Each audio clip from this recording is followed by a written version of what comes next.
Bonjour.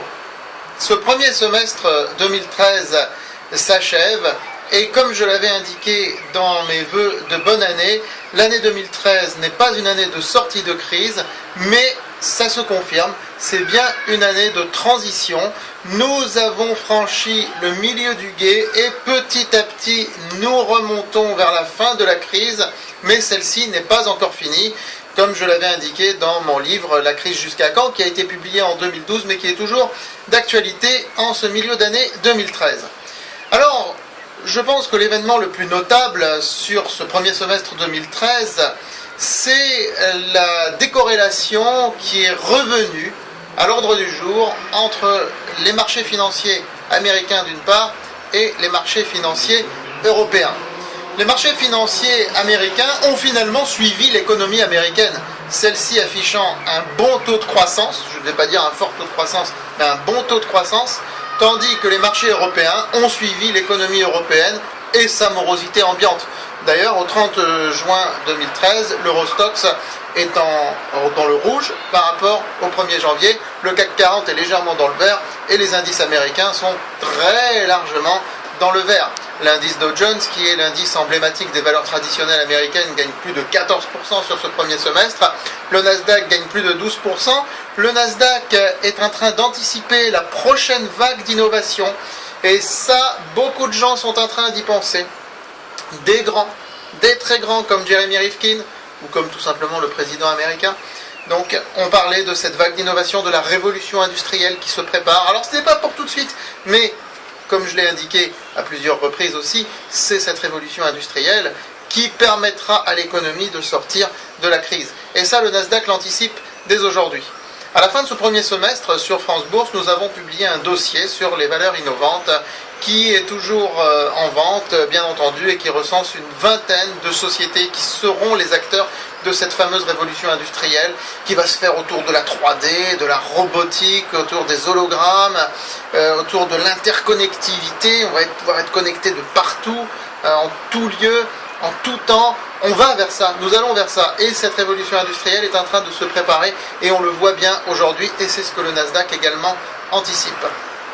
L'un des événements marquants de ce premier semestre aura été également la chute de l'or. L'or qui ne faisait que monter pendant des années, une bulle spéculative a vraiment été créée de manière artificielle, et ça je l'avais toujours dénoncé. L'or est en train de chuter dramatiquement et je pense que ce n'est pas fini. Cela me permet de faire la transition pour le second semestre. Donc second semestre qui verra à mon avis une poursuite de cette baisse de l'or. Donc n'achetez pas de l'or, revendez, on est plutôt à revendre de l'or là. Bon, toujours garder un petit stock d'or quand on en possède, parce qu'on ne sait jamais quel événement mondial qui peut arriver. Nous vivons dans un monde très instable, mais nous ne sommes plus du tout sur une tendance où il faut acheter de l'or.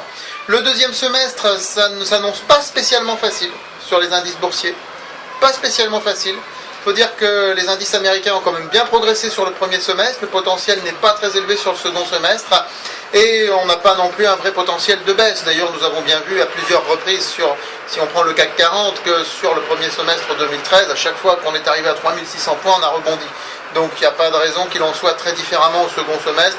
Au pire des cas, s'il y avait une petite vague de panique, on pourrait descendre à 3300 points, mais on devrait finir l'année plutôt d'une manière confortable, sans excès, parce qu'on n'est pas non plus, je le répète, sur une période où une euphorie serait justifiée compte tenu du fait que l'Europe est encore empêtrée dans cette crise pour l'instant.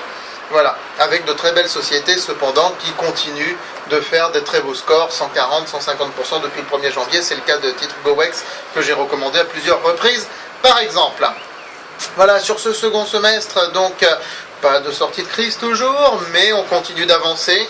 À petits pas en Europe, à grands pas aux États-Unis. Aux États-Unis, on n'avance pas vers la sortie de crise, mais vers la prochaine révolution industrielle. En Europe, on avance à petits pas vers la sortie de crise, mais on n'y sera pas tout de suite. On n'y sera pas sur ce second semestre 2013. Donc je pense, pour les marchés financiers en tout cas, qu'il n'y a pas d'inquiétude à avoir pour ce second semestre. Il ne faut pas non plus être euphorique, il ne faut pas non plus être trop enthousiaste. Il faut savoir sélectionner, il faut savoir être sélectif. Parce que, une fois de plus, les bonnes entreprises vont être récompensées par le marché qui n'hésitera pas en revanche à laminer les moins bonnes ou les mauvaises.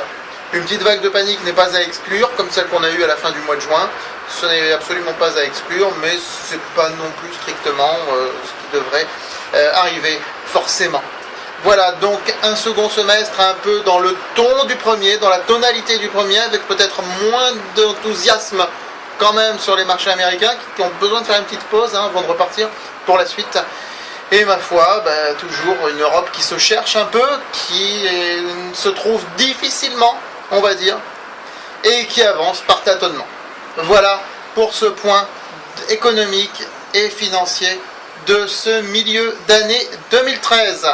Je vous retrouve bien sûr sur francebourse.com régulièrement, quotidiennement même.